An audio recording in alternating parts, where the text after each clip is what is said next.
यहाँ पे मैंने आइडेंटिफाई करके बस लिखा है ताकि आपको पहले फ्यू क्वेश्चंस के लिए just some guidance on how to do it, या क्या कौन से कैटेगरी में आता है ये।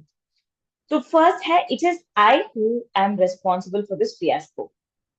फिर it is myself who is responsible for this fiasco.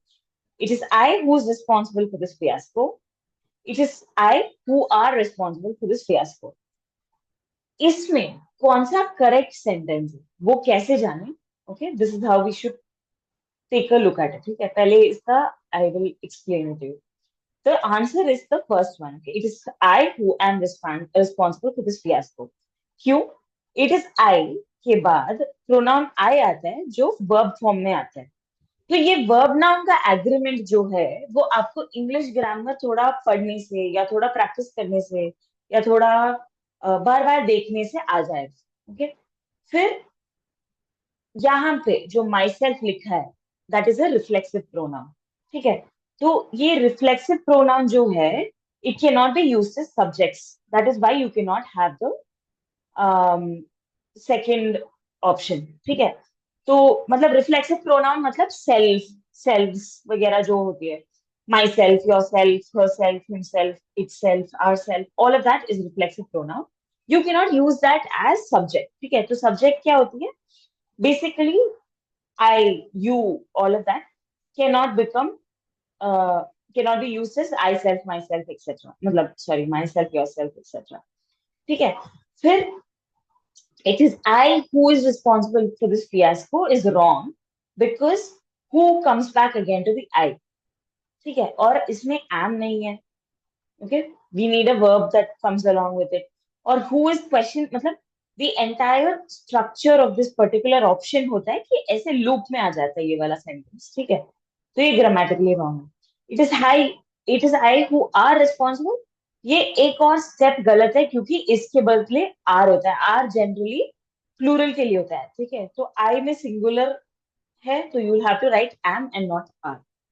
If it was it is they who are responsible, फिर आर आना सही है, तो आई के लिए am is the correct verb noun agreement. ठीक है, तो दिस इज द नाउन और the subject that we are looking at and am is the verb that we are looking at. Okay, फिर we look at another example of narrative sequencing. ये भी verbal aptitude का एक और typology of question है। ठीक है, this was also in the 2025 का paper. Now, identify the option that has the most appropriate sequence such that a coherent paragraph is formed. Okay? At once, without thinking much, people rushed towards the city in hordes with the sole aim of grabbing as much gold as they could. Okay? इसमें क्या लिखा है पहले वाला point में? बिना सोचे सब ऐसे भीड़ भीड़ में, मतलब एक ग्रुप ग्रुप में भाग भाग के जितना भी गोल्ड ले सकते, जितना भी सोना उठा सकते थे, they went to pick it up. ठीक है, however, little did they realize about the impending hardships they would have to face on their way to the city. Miles of mud, unfriendly forests, hungry beasts, and inimical landlords, all of which would reduce their chances of getting gold to almost zero. But उन्होंने ये नहीं सोचा था कि क्या क्या cross करके या पार करके उनको जाना है वहां पे। माइल्स ऑफ मड मतलब बहुत कीचड़ कीचड़ में जाना है। अनफ्रेंडली फॉरेस्ट बहुत ऐसे जंगल वाली जगह पे जाना है। हंग्री बीस्ट एनिमल्स हो सकती है, फिर लोकल लॉज, ये सारे ना ऐसे गोल्ड इनको मतलब पहुंचने में जीरो हो सकता है। ठीक है, उनको मिलेगा नहीं तब तक जब तक ये सारे क्रॉस करके वो लोग पहुंचे वहां पे। All of them thought that easily they could lay their hands on gold and become wealthy overnight. Okay, तो इसमें क्या है, सबने सोचा था कि गोल्ड उठा के ऐसे रात में they'll just become very rich, अगले दिन they'll become super rich people। ठीक है, और फोर्थ सेंटेंस है, about 100 years ago the news that gold had been discovered in Kola spread like wildfire, the whole state was in raptures।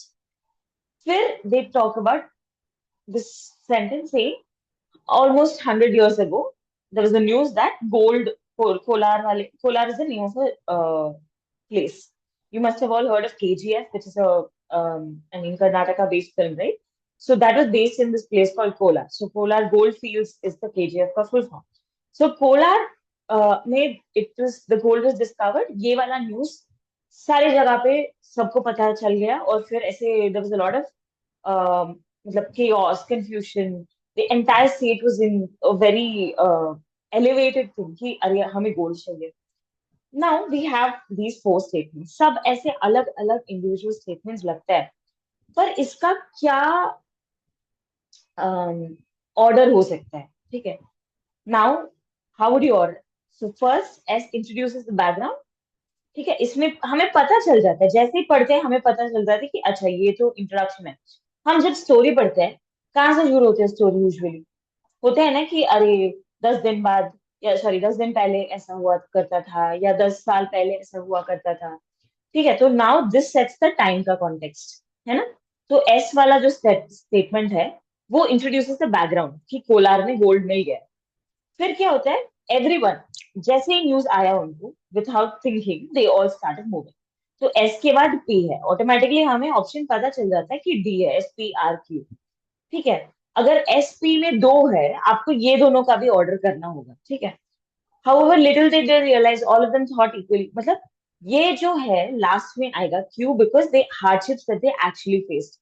फिर are is the continuous belief कि अरे हम अमीर हो जाएंगे.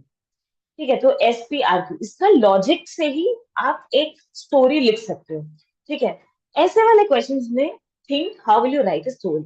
Think about how you will start writing a story कि अच्छा, before से 1 century, before 2 century, this is what used to happen. And फिर वहां से everybody you got to know about. So think in that sequencing. Okay, that is how you can answer such questions. But narrative